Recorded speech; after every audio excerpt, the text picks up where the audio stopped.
Namaskar.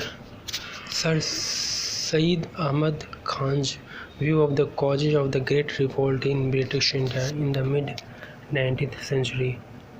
In the wake of the Great Uprising of 1857 that shook the very foundations of the British Empire in India, the British authorities decided to point an accusing finger to the Indian Muslims alone as being the only instigators. Metcalfe. As a matter of fact, the British had always regarded the Muslim community as their archenemy in India due to the fact that the British, had unseated them from the power. Besides, the British officials in India admitted the fact that they had wreaked havoc on the Muslim community, particularly the upper class, and so it was no surprise that the latter would bear a grudge against them. In this respect, T.R. Metcalfe stated that as the British were well aware, Muslim aristocracy could not but resent the complete revolution in their fortunes brought by the imposition of British rule. Once an imperial race, they were now ordinary subjects on a par with the despised Hindus, and excluded them from all higher posts in the government. Metcalfe 300. In reality, many historians and contemporaries of 19th century British India bear witness to the fact that Muslims were not the only culprits responsible for the outbreak of this revolt. This prompted a prominent contemporary Muslim intellectual, Sir Syed Ahmad Khan, to undertake the task of proving to the British the fact that Muslims were not the only ones involved and that Hindus were also responsible. This took the form of explaining to the British authorities the root regions that led the native inhabitants of the subcontinent to rise against their masters. Thus, in 1859, Sir Syed Ahmad Khan wrote an Urdu pamphlet entitled Asbab-e-Bagawat-e-Hind, essay on the causes of the Indian revolt. As its name indicates, this pamphlet, Sir Said's primary objective was to explain the British authorities in London and Calcutta, in true and manly words, Basi 18, the root regions that were responsible for the outbreak of the revolt. In his opinion, the revolt was the outcome of the British colonial blinkered politics and high-heartedness in dealing with matters related to the population of India. In other words, he implicated the British by asserting that the events of 1857 resulted from the disaffection of Muslim and Hindu soldiers with the colonial government's policies, as well as the failure of the latter to admit native Indians to the Legislative Council in Muhammad. In truth, such was the case for the Muslim upper classes, who did not stand the idea of seeing themselves excluded from the colonial administration, since, as Sir Said put it only a few years ago, they filled the most honorable posts under their government, and the desire and hope for such is still in them, quoted in Malik 120. In Sir Said's view, had the British rulers made any effort to understand the Indian mind, there might have been no uprising. Aziz 19. In the following passage, Shan Muhammad quotes Sir Said's statement as saying that the evils which resulted to India from the non-admission of natives into the Legislative Council of India were various.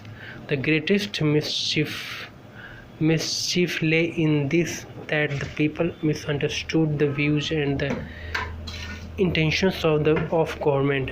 They misapprehended every act, and whatever law was passed was misconstrued by men who had no share in framing it, and hence no means of judging its spirit.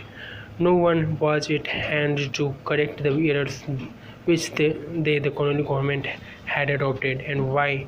Because there was not one of their own number among number among the members of the Legislative Council. Had it been so, these evils that have happened to us would have been averted. Quoted in Muhammad 1972-19.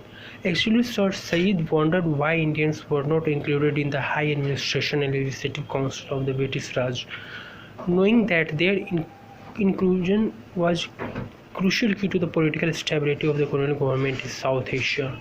Besides, Sir Said thought that had the British made the effort of admitting natives to high positions in the government, they would have won the affection and loyalty of the Indian masses. Quoted in Muhammad 1978, 120-21. Furthermore, according to H. Malik, the British government applied a subject political culture in the Indian subcontinent.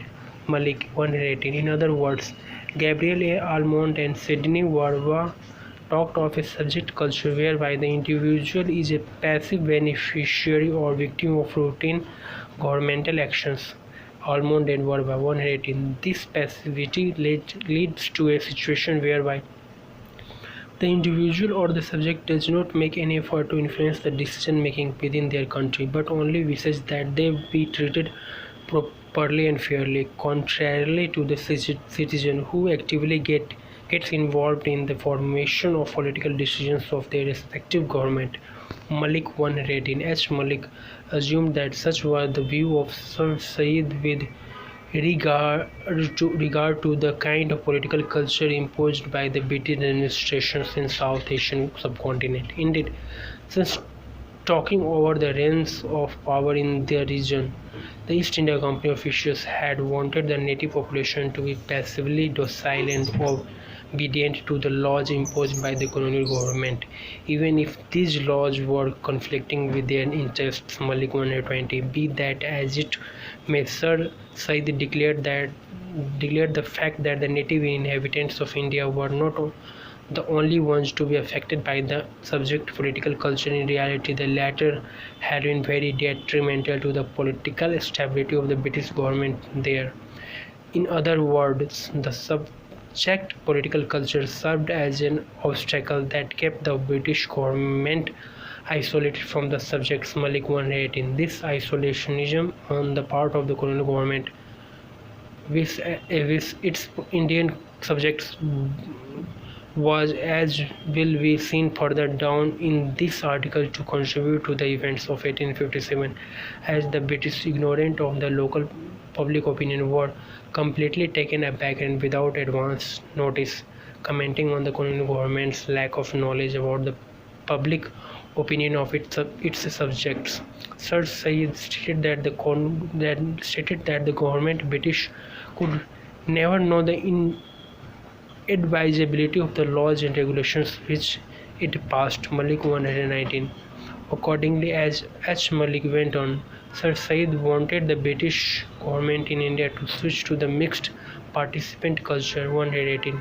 Using Gabriel A. Almond and Sidney Warwa phraseology, in a mixed participant culture, a substantial part of the population has acquired specialized input orientations and an active set of self-orientations.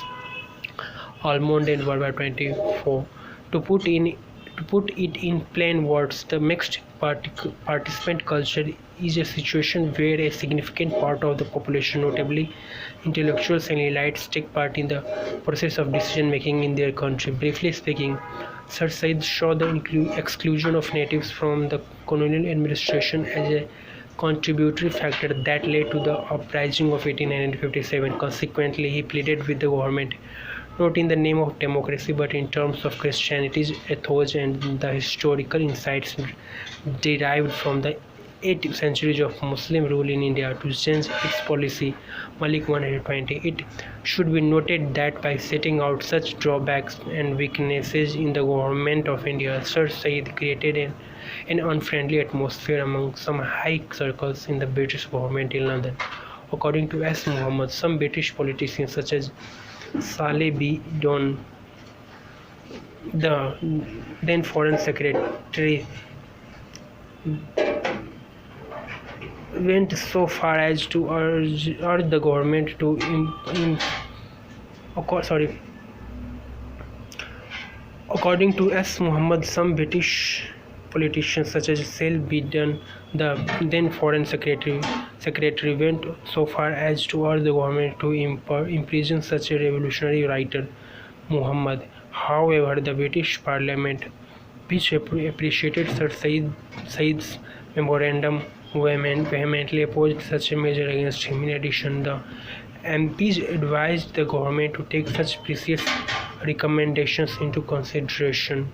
Indeed, Sir Said's recommendations received due attention from the India office in London. In H. Malik's view, this can be reflected in the passage of the Indian Council Act of 1861, Malik 123, which made possible for the first time in the history of British India the inclusion of 3 Indians in the Legislative Council in Calcutta. However, H. Malik's statement was firmly contested by Muhammad Yusuf Abbasi, who declared that the Indian Council Act of 1861 was by no means the result of Sir Said's Asbab-e-Bagawat-e-Hind. To back up this statement, M.Y. Abbasi stated that this act was already implicit in Queen Victoria's proclamation of 1858-70, in which it was declared that the native population of India should have the right to take part in the management of its country. Filing to 929 Filing 929, as the Queen stated, insofar as may be, our subjects of whatever race or creed be freely and partially admitted to office in our service, the duties of which may be qualified by their education, ability and integrity due to discharge.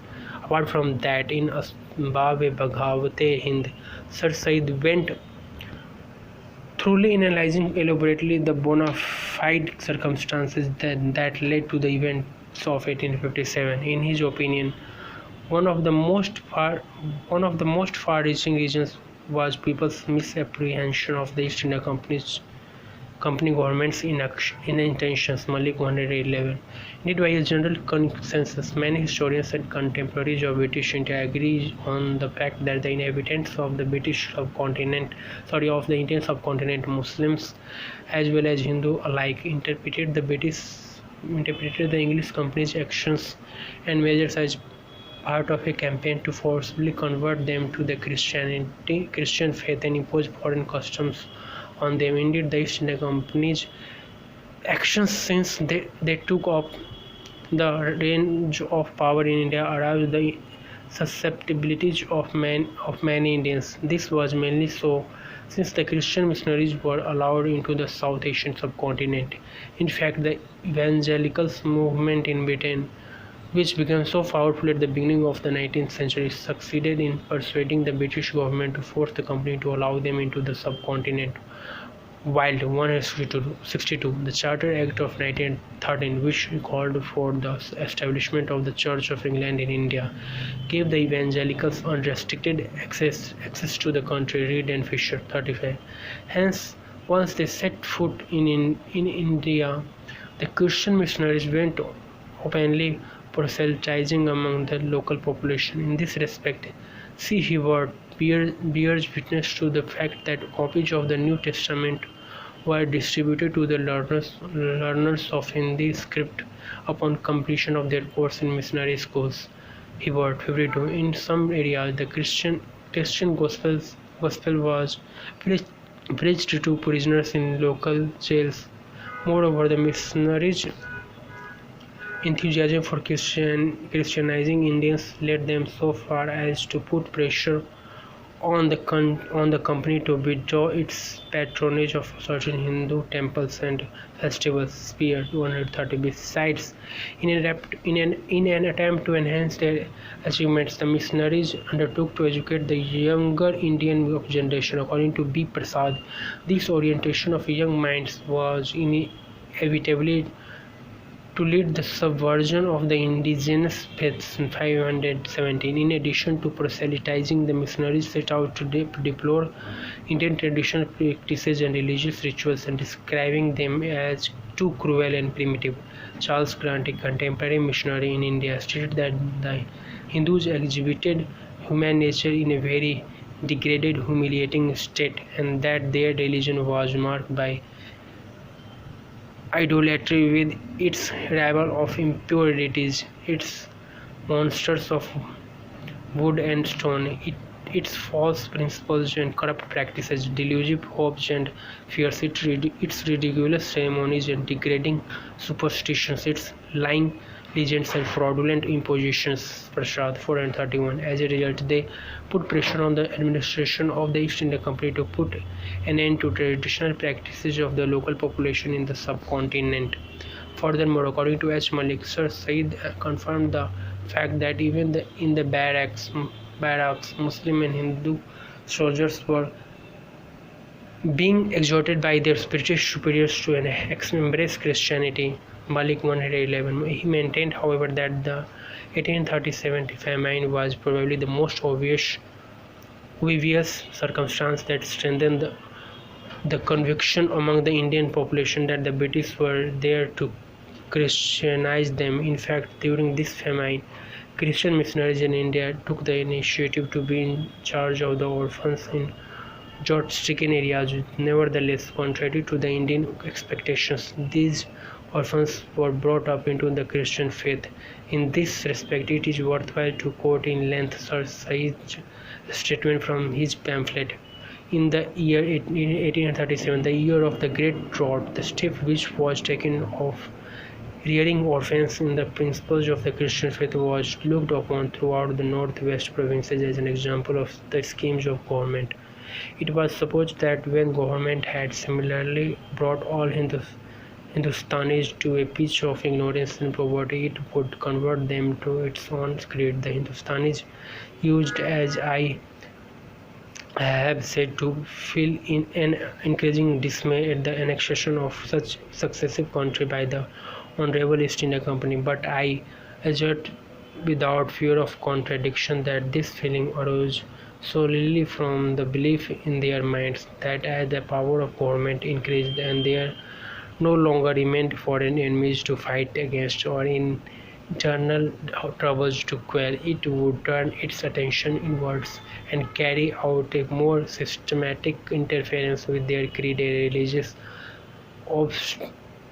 observances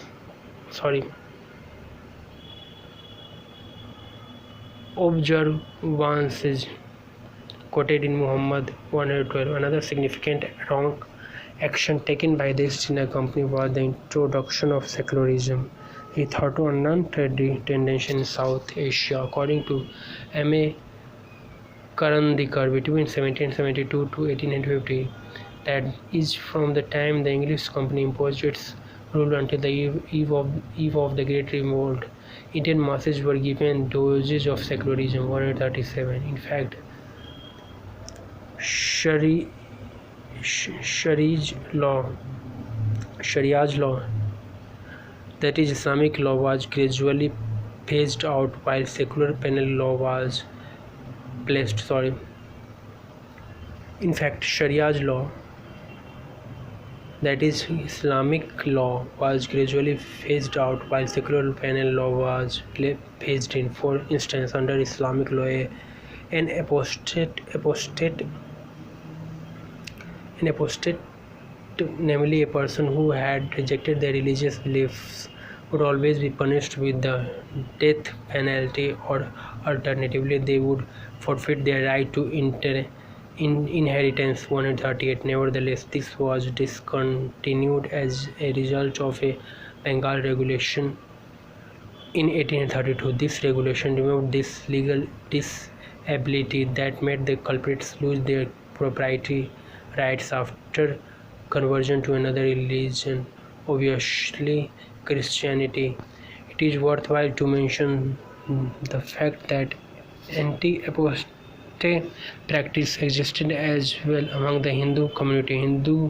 Hindus who renounced their faith were to suffer the loss of inheritance rights in addition to being excommunicated. However, in 1850, the administration of the East India Company passed the Caste Disabilities Removal Act, which declared that any law or usage which inflicts on any person forfeiture of rights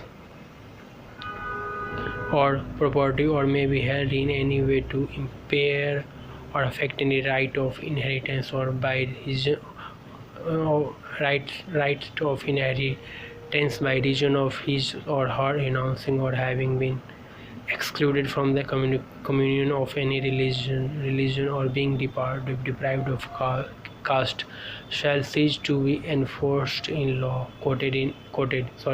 It is crystal clear to any layman that by the above regulations, the East India Company officials aimed at providing protection to the inhabitants of India who wish to convert to the Christian faith. Furthermore, in the eyes of many Indians, mainly the most orthodox, these actions by the East India Company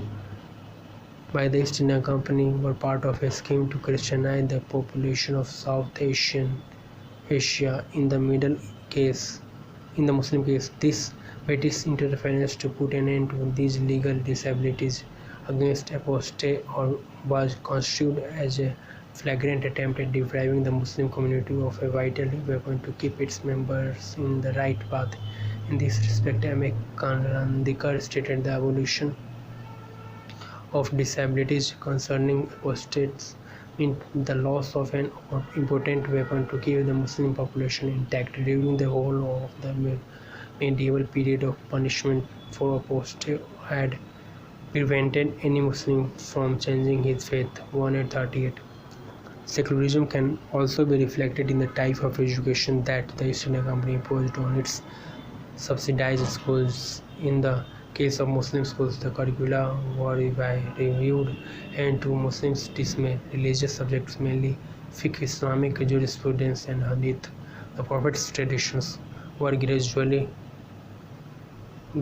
done away with. Meanwhile, other sciences and secular subjects were introduced. Malik 100 from 111 to 112. This move aroused the suspicions and fears of the Muslim community. In Sir Said's view, notwithstanding the fact that the East India Company officials were at times driven by humanistic ideals to the issue laws and regulations to reform the Indian society, they were always regarded by Muslim and Hindu Indians with skepticism.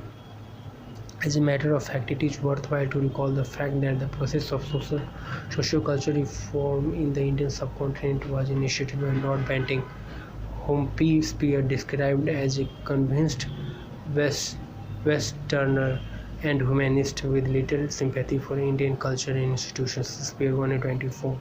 According to Reed and Fisher, shortly before setting sail to India, Lord Banting, the liberal humanist with a strong evangelical tendency, was told by Lord Ellenborough, then president of the Board of Control of the East India Company in London, "We have a great moral duty to perform in India." 35. Thus, upon entering the Indian scene, Lord Banting began carrying out his moral duty by outlawing sati, the latter meaning devotion was a practice in which a Hindu widow showed her devotion to her dead husband by voluntarily burning herself on his funeral pyre. However, many widows sacrificed themselves unwillingly. In fact, most Hindu widows committed sati out of desperation and fear of their families. This was due to the fact that, in accordance with the Hindu tradition, widows were not allowed to remarry and so became a burden on their families. Besides that, as B. Prasad stated, in this respect, some greedy relatives usually wanted to get rid of the widow by appealing at a most distressing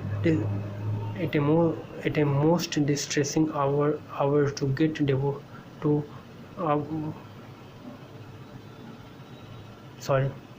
Beside that, as B. Prasad stated, in this respect, some greedy relatives usually wanted to get rid of the widow by appealing at a most distressing hour to her devotion to and love for her husband in order to appropriate her inheritance.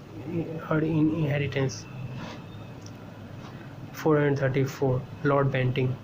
Lord Banting, who regarded sati as a serious crime against humanity, passed Regulation 17 in December 1862, whereby he declared the practice of sati or burning alive widows of Hindus anywhere in the Indian subcontinent illegal and punishable by criminal codes. 439. Yet, following the outlawing of this practice, the state of young widows was that of misery, and since they were not allowed to remarry, furthermore, some of them resorted to prostitution and debauchery. Prasad 439 to 440. Being faced with such an unwelcome outcome, the government of India was compelled in 1856 to pass the Widows Remarriage Act, which made remarriage of Hindu widows legal. In Said's opinion, this measure, though regarded by many Indian reformers as a positive action, aroused much disaffection among Hindus, mainly Orthodox, who regarded it as a breach of their faith and custom. Malik Mohan 12. Next, Lord Banting turned his attention to Thuggy. The latter was practiced by thugs who were worshippers of Kali, the Hindu goddess of destruction. They carried out their ritual killings by befriending travelers and then strangling them with a piece of sacred scarf. What happened next was stripping them of their belongings. David 7. A. Reed and D. Fisher described the Thuggy practice as follows. The thugs would befriend groups of travelers, suggesting they join forces for safety on the road. For some days they would journey and camp together until one night they went sitting around the fire, joking and talking happily. The thug leader would clap his hands and shout, "Bring the tobacco." At this signal, the thugs would leap into action, strangling their victims with their special handkerchiefs with a coin dedicated to the goddess bound into one corner to give extra grip for the left hand. It would all be over in minutes.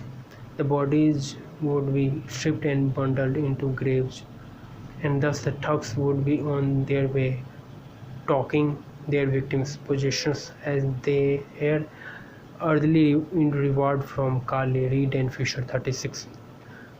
Thuggy had existed in India for centuries, but during the first half of the 19th century, namely when the Indian economy collapsed due to the company exploitative tendencies, this practice increased significantly. As a matter of fact, A. Reed and D. Fisher stated that there were about 10,000 thugs in 40 or 50 great gangs, claiming between 20,000 and 30,000 victims a year. Yet the same authors cast doubt on the exactitude of these figures and claim that no one can be sure due to the fact that this practice was surrounded by total secrecy. Moreover, there were no survivors to tell the tale.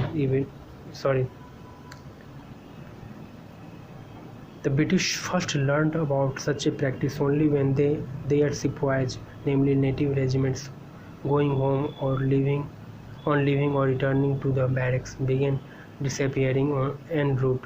Actually, as B. Prasad put it, the disappearance of hundreds of natives could hardly be noted, or it created no astonishment or alarm, since a journey in Indian subcontinent was a matter of months. Prasad 456. Thus, the company officials were determined to banish such a cruel custom.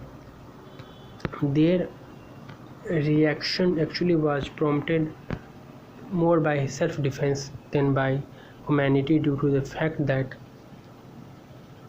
thugs were wreaking havoc on the company's inland trade. In other words, Thuggy made travel within India very dangerous and insecure. In this respect, B. Prasad wrote that only in Bengal and elsewhere the interests of British commerce called for safer travel did the government wake up to the necessity of eradicating the evil. Consequently, as part of his campaign to reform the Indian society, Lord Banting set up the Thuggy and Takati Department in 1829 under Captain William Sleeman's direction. Captain Sleeman, aided by 12 assistants, recruited hundreds of informers who intelligence, whose intelligence enabled his police to intercept parties of thugs and excavate their burial grounds. David 7, according to a hidden diffusion. In a year 6 year periods, Sleeman's police got 3,000 thugs convicted in the courts and sentenced either to hanging or transportation to a penal colony for life, 30s from 36 to 37. In 1843 and 1851, legislation was adopted to deprive the culprits of many formalities of law in the course of their prosecution. Prasad 357. By 1852, groups of thugs had been disbanded and their families settled under police vigilance. 457.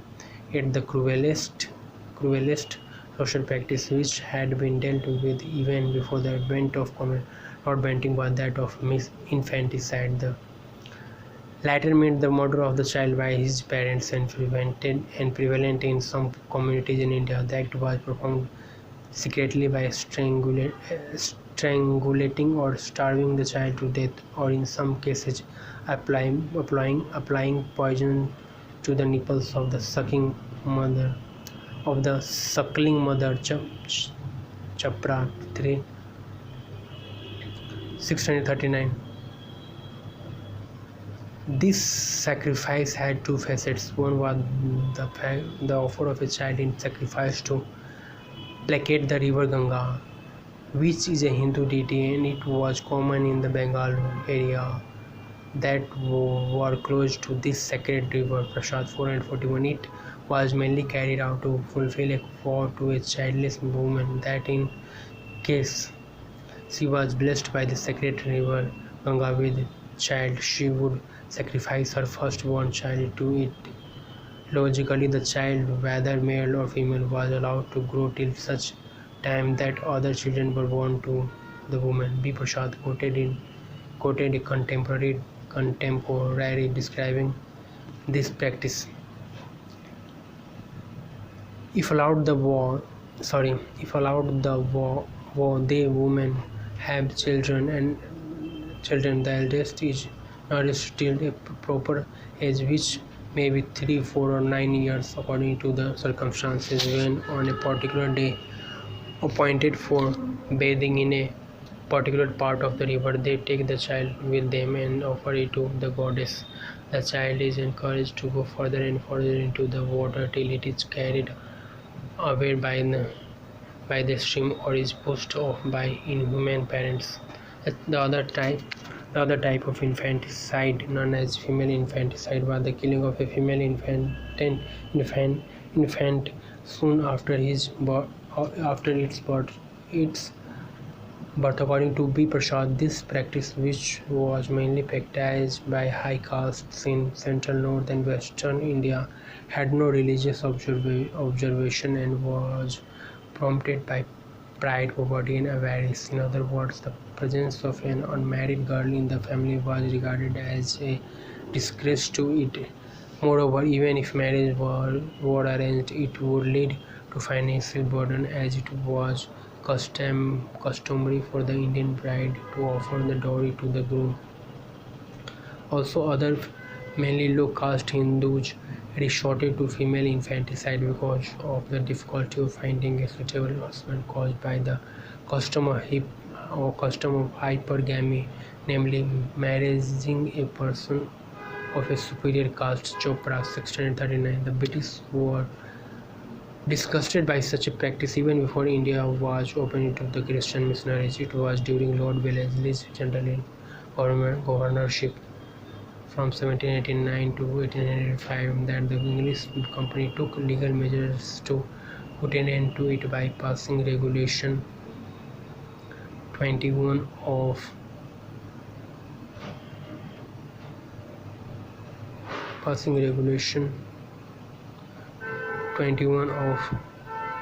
1795 Regulation 3 of 1494, which declared such infanticides as murderers. Prasad 443, hence the ending of these cruel traditions. Sorry.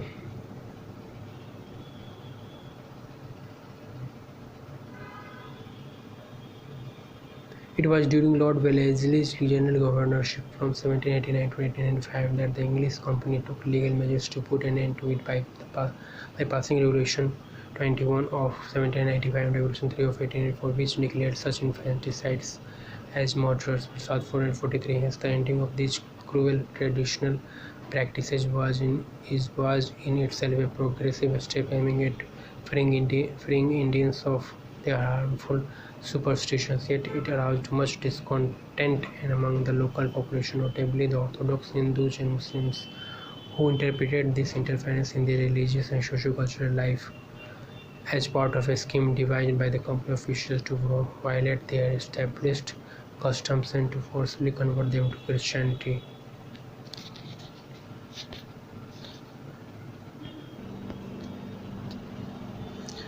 This led Indians to impugn all innovations brought by the British to the Indian subcontinent. Probably the best example illustrating such a situation was the Indian reaction to the introduction of modern means of communication like the telegraph, which were interpreted by Indians as an attempt to white wizards to work some kind of magic upon them.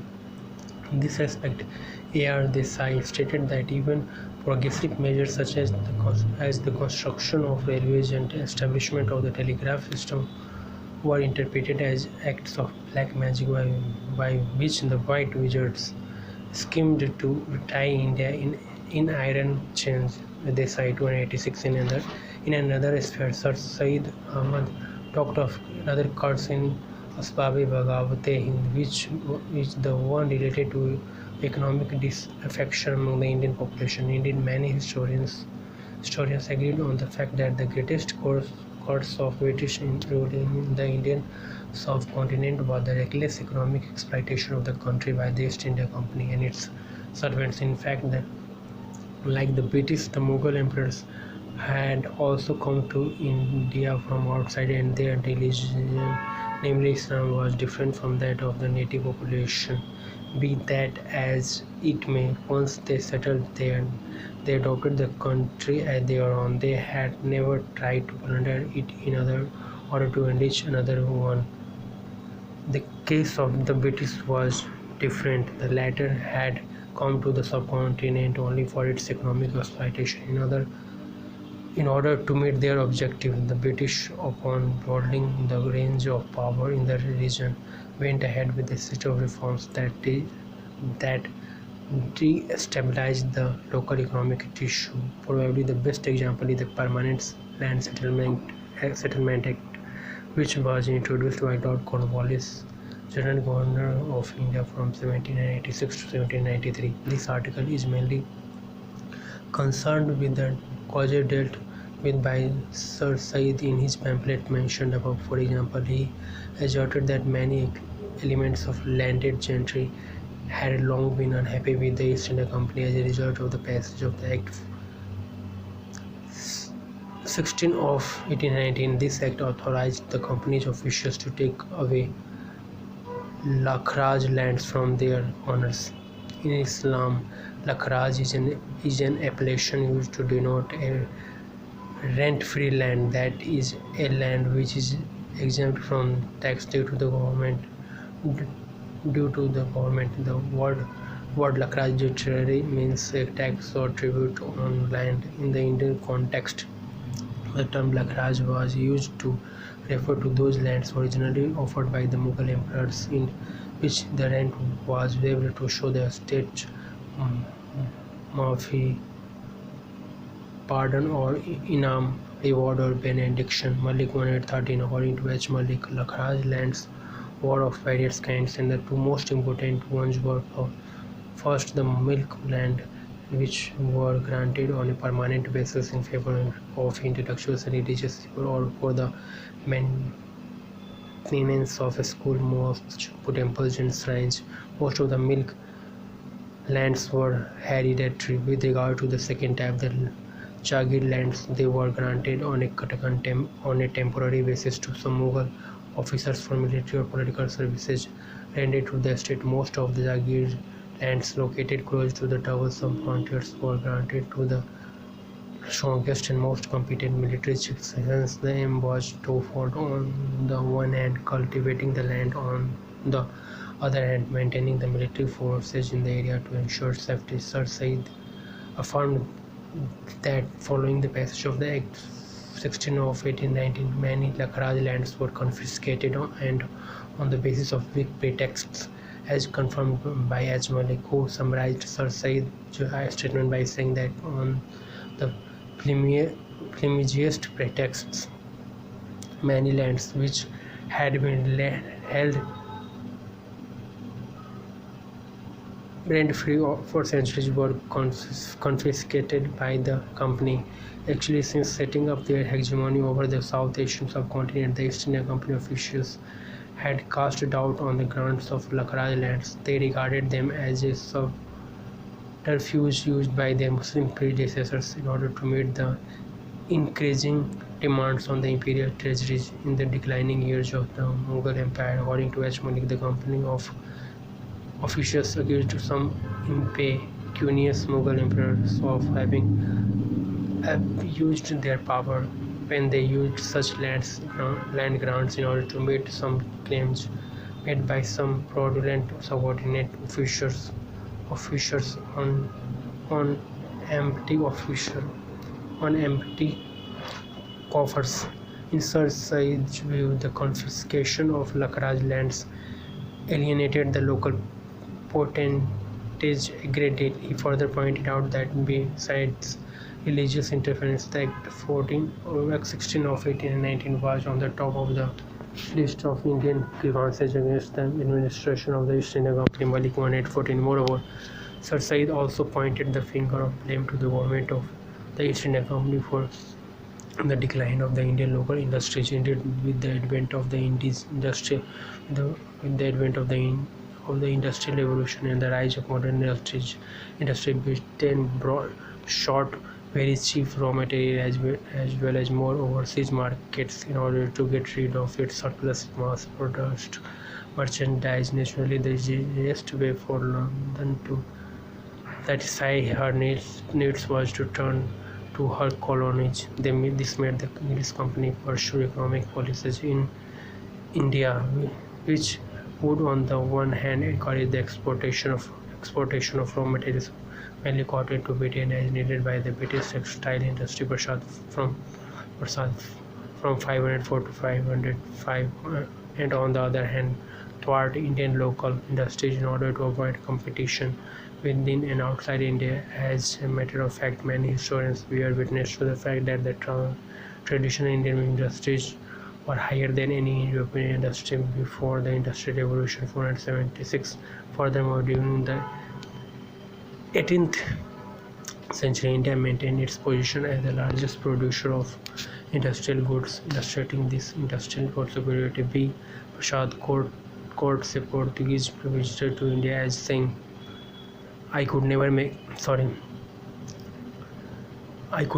an end of telling such a variety of manufactures as well in gold, silver, iron, steel, copper, and other materials as in precious stones, choice woods, and other valued and rare materials, for they are all cunning folk and we nothing to the people of the West, themselves endowed with a keener intelligence than is usual with us, and hands as subtle as ours, and what is to be observed of all good workmanship and cheap from 472 to 473. It is noteworthy to mention that these Indian goods were manufactured by skilled craftsmen in their homes who pursued the same occupation for generations. In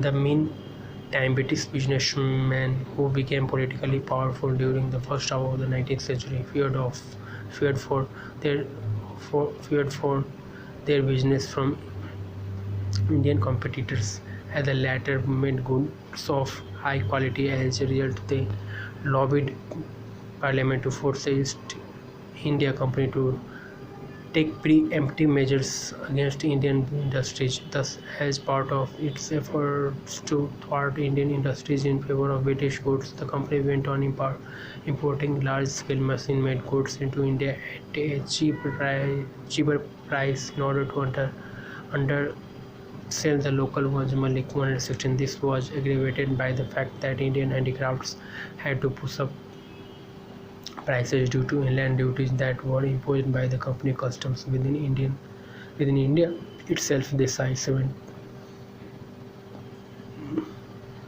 from 79 to 79. Meanwhile, heavy duties were levied on Indian goods imported into Britain. Sorry, this was aggravated. This was aggravated by the fact that Indian handicrafts had to push up prices due to the inland duties that were imposed by the company customs within India itself. This from 79 to 79. Meanwhile, heavy duties were levied on Indian goods imported into Britain. This led to a sharp decline in Indian cotton exports. According to Prasad, Indian imports in London fell from 60 lakh rupees in 1792 to 30 lakh rupees in 1823. 509. It would be worthwhile quoting Air Desai at length regarding this unfair trade. Had no such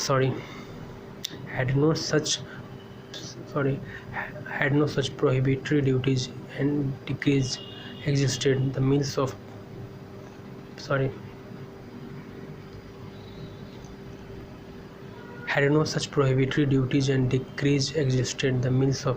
Pelsey and Manchester would have been stopped at their outset and could scarcely have been again set in motion even by the power of steam. Had India been independent, she would have retaliated. This act of self-defense was not permitted her. She was at the mercy of the stranger. British goods were forced upon her or without paying any duty, and the foreign manufacturer employed the arm of political injustice to keep down and ultimately strangle a competitor with whom he could have contended on equal terms. This I-76. In addition to that, the introduction of the railways helped British manufactured goods penetrate the remotest areas of the Indian subcontinent, hence establishing dominance over the Indian market. This made India become a vital market for Britain's staple export, namely cotton goods. Of Swarm 449. In other words, India was flooded with mass-produced goods from Britain and was forced to produce and export raw materials led by the British machines Chandra Tripathi and D21. As a result, deprived of home and foreign markets because of the unfair competition from the British businessmen that was condoned by London, and the Indian handicraft industries collapsed by the mid-19th century. In this respect, A.R. Desai commented that such was the tragic fate of the highly organized handicraft industries of India, which had existed and thrived for centuries, which had spread the fame of India throughout the world, which had evoked the admiration and jealousy of other peoples from ancient times, from the Egyptians, the Persians, the Chinese, the Greeks, the Romans, the Arabs, and the Europeans, which had made India none as gorgeous in the four epochs. Desai 80. In a word, Sir Said was of the opinion that the British had pursued exploitative policies which aimed at profit making at the expense of the native population. The fact that India was flooded with all kinds of cheap mass-produced British goods culminated in gradually putting an end to traditional Indian industries. This threw many Indian craftsmen and artisans into a state of unemployment. This this threw many Indian craftsmen and artisans into a state of unemployment and hopelessness. Eventually, this category of the Indian society harbored a grudge against the East India Company and did not hesitate over the idea of rising up against it in 1857. In this regard, H. Malik stated that frustration and unemployment led thousands of Indians, particularly Muslims, to join the rebels, just as in a famine and hungry men rush upon food. Malik 116.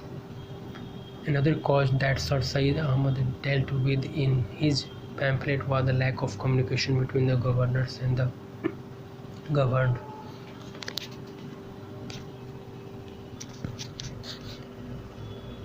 Another cause that Sir Syed Ahmad dealt with in his pamphlet was the lack of communication between the governors and the governed. In his opinion, the East India Company officials settled in India only on a temporary basis and lived separately from the native population. Malik 115. Indeed, unlike the former Muslim rulers, the British were not keen on the idea of getting intermingled within the social tissue of the Indian subcontinent. In reality, notwithstanding the fact of being alien to the natives in terms of religion and culture, the Muslim rulers did not bother about living alongside the Hindu population and even sharing some aspects of their culture. According to H. Malik, the Delhi area was the best place to reflect Hindu-Muslim cultural synthesis, where Mughal emperors and princes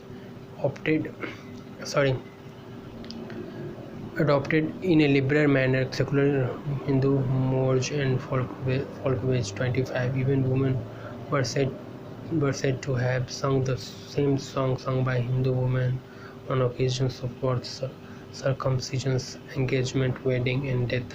Again, in this respect, H. Malik bears witness to the fact that intermarriage between the princes of the Red Fort and Hindu nobility were not uncommon. Here it is noteworthy to mention the fact that it was the Mughal Emperor Akbar from 1556 to 1605 who had set a precedent in this direction by marrying a Hindu woman, the daughter of a local Raja. Malik 25. In a word, the relationship between the Muslim rulers and their subjects in pre-British India was by and large harmonious. However, the British gave the native inhabitants a wide berth that made it impossible to establish any sort of social intercourse between the former and the latter.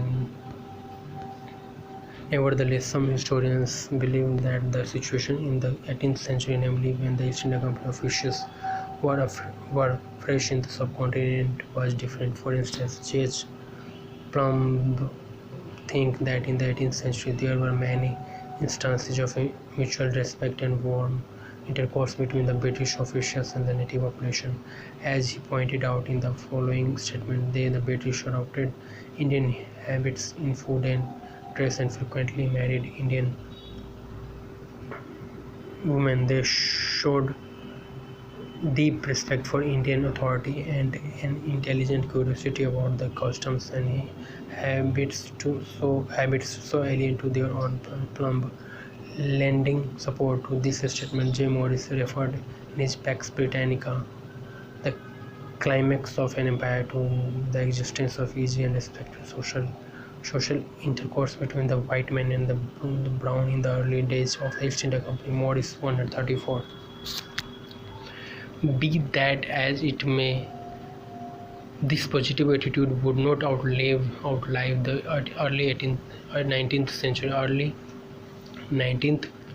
century. In fact, many contemporary accounts attest to the fact that a metamorphosis occurred in the relationship between the East India Company officials and the natives, whereby the former's attitude, characterized by aloofness, triggered awkwardness and distance between the two sides. While on the subject, it is useful to refer to the fact that this British aloofness could be reflected in the military stations, where it grew more flagrant. Some historians and contemporaries attributed this situation to the invention of the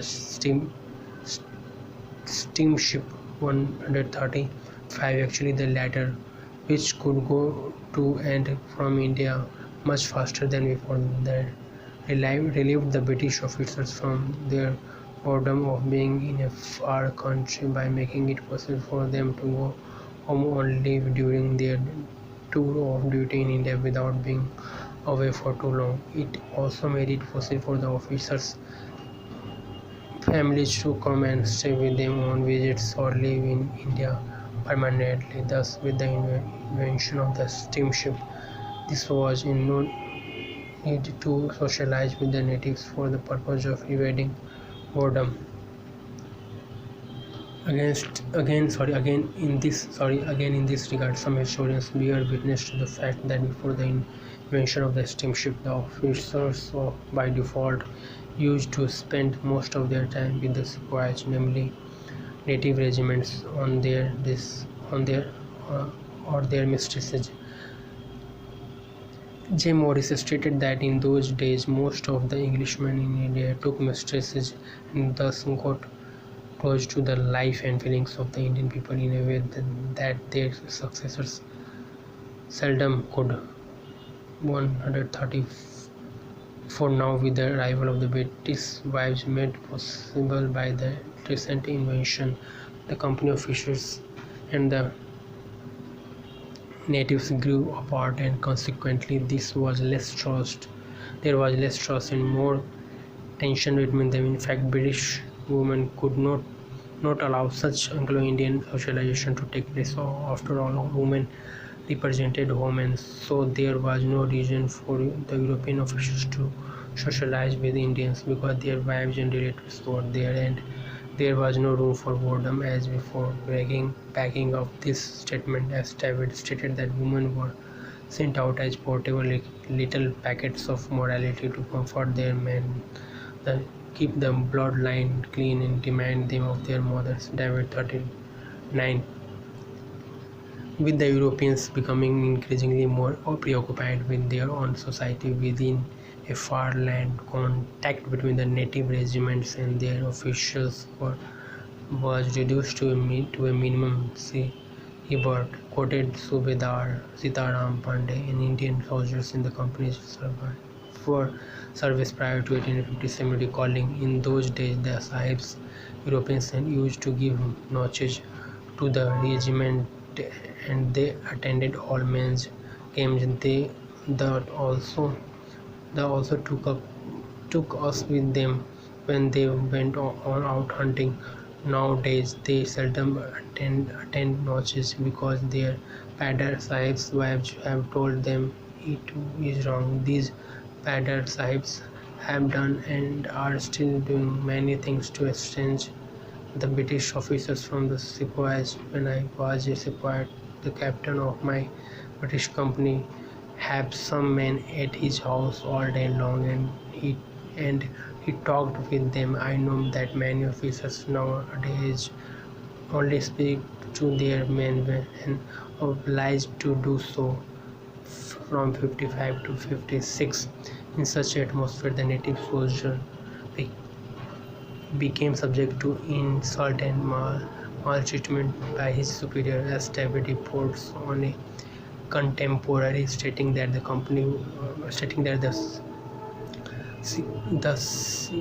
sepoy was regarded as an inferior creature.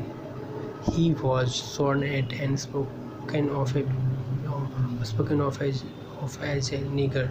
He was also addressed as a swore or pig, an appellation hated by a respectable native, especially a Muslim. David 40. Hence, in such an unpleasant ruler-rule relationship, overshadowed by remoteness come haughtiness on the part of the ruler, was there any room left for the existence of any form of communication between the two parties? In Sir Said's opinion, this lack of communication between the governor and the governed was equally an important factor that wreaked havoc on the British government in India, which was shaken to its foundation in 1887 Malik 115. Actually, in expounding Sir Said's view of the causes of the Great Revolt, H. Malik asserted that the adoption of a no communication policy with the Indian population made the British form false conceptions about its subjects. In other words, the colonial government misunderstood the opinions of its subjects, the result of which was seen in the happenings of 1857. Furthermore, according to H. Malik, the reports on the local population submitted by the British subordinate district officials, which was the one and only the source of information for the colonial government, were highly superficial and unreliable. This was due to the fact that the informants, who used to be wealthy native gentlemen once upon a time and were reduced to a state of hopelessness, were merely a bunch of sycophants who praised the governor in an insincere way in order to gain some favors. Apart from this, in addition to its main objective, namely the delineation of the most important regions behind the outbreak of the happenings of 1857, Ashbab-e Bagawat-e-Hind was equally to serve as an apologia for those few Muslims who had committed a serious blunder by rebelling against the colonial government Abbasi 18. Nonetheless, Sir Said also argued that the whole community should not be made to pay for the actions of some misguided individuals. At the same time, Sir Said pleaded with the British to reconsider their assessment of the Muslim community. In this respect, M.A. Kanandikar reported him as arguing that despite the fact that Muslims had committed a mistake, all hope was not lost and the Muslims could even now be won back with the help of a prudent policy. Karandikar from 139 to 140. It is worthwhile to mention the fact that Sir Said did not take any active part in the event of 1857. On the contrary, he even provided shelter for European families, as corroborated by G. Ali Khan, who stated that Sir Said saved the life of 20 European families at Bijnor and assured Mr. Shakespeare, the local British magistrate, by saying, "As long as I am alive, you have no cause to worry." Ali Khan, 62. The fact that Sir Said's faithfulness to the British at the height of the hostilities stood firm and unshaken did not go unnoticed. Indeed, the British in India were thankful and decided to reward him for having stood on their side. In this regard, H. Malik affirmed that Sir Said was offered a khillat robe of honor of 5 pieces with 3 germs and a cash prize of 1,000 rupees to compensate for the loss of his property in Delhi, which was estimated at Rs 30,384. Malik 82. Furthermore, according to H. Malik, Mr. Shakespeare, just mentioned above, recommended in 1858 in a confidential report to R. Alexander, the local commissioner, that Sir Said should benefit from a pension of 200 rupees on a monthly basis in perpetuity or for his own life, and that for that of his eldest son. Later on, by the same token, Sir Said was to be invited to Britain in 1869, where he received a hero's welcome and had his pamphlet Asbab-e Bagawat-e-Hind translated into English and published there. Karandikar 41. Bibliography. Abbasi M.Y. The Genesis of Muslim Fundamentalism in British India. New Delhi, Eastern Book Corporation, 1987. Ali Khanji, Educational Conditions of Indian Muslims During the 19th Century, in the Journals of the Pakistan Historical Society. Ansar Jahid Khan edition. Beth al Hikmah Madinat al Hikmah, Karachi, January March 2004, volume Almond Gabriel, A. N. Varva, Sydney, The Civic Culture, Political Attitudes and Democracy in Five Nations, Princeton University Press, 1963. Aziz K. The Making of Pakistan, A Study in Nationalism, London.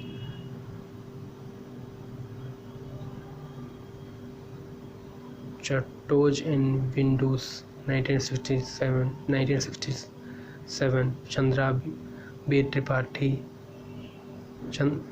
Tripathi, A. and D. B. Freedom Struggle, New Delhi, National Book Trust, 1983.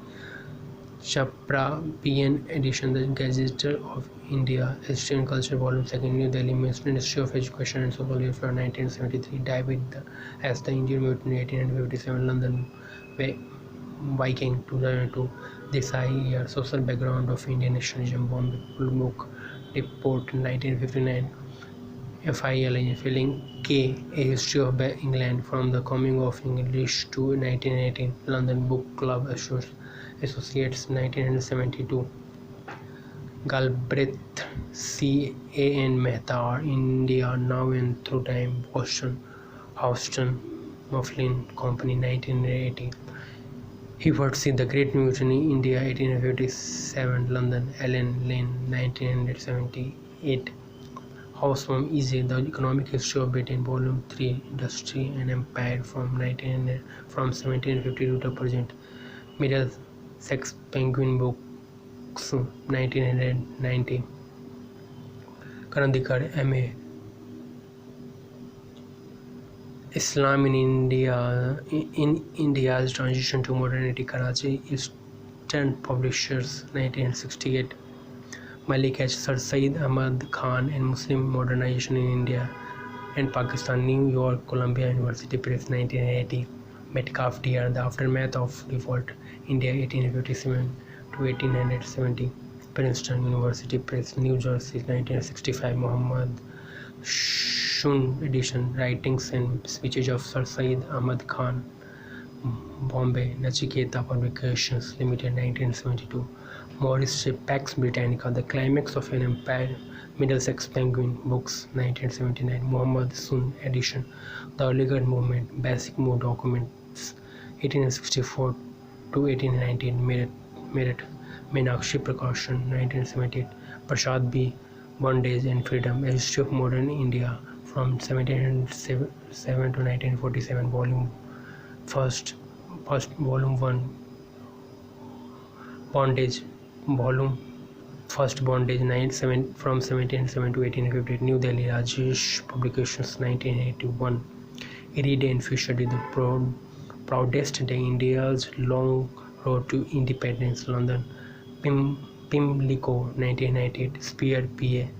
A History of India from 16th century to the 20th century, Middlesex Penguin Books, 1990. Taha Said M.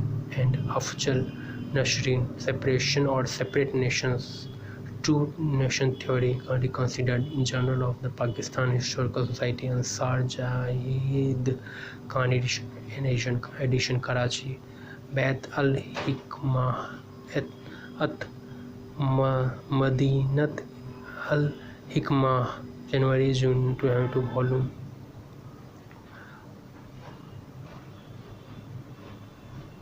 Wasti Asar, Constitutional Development from 1858 to 1916, Muslim Struggle for Freedom in India, Delhi, Nasha Publishing House, 1993. Wild Anthony, The East India Company, Trade and Conquest from 1600, New York, Lyons Press, 2000. Dhanyavad. Thank you so much.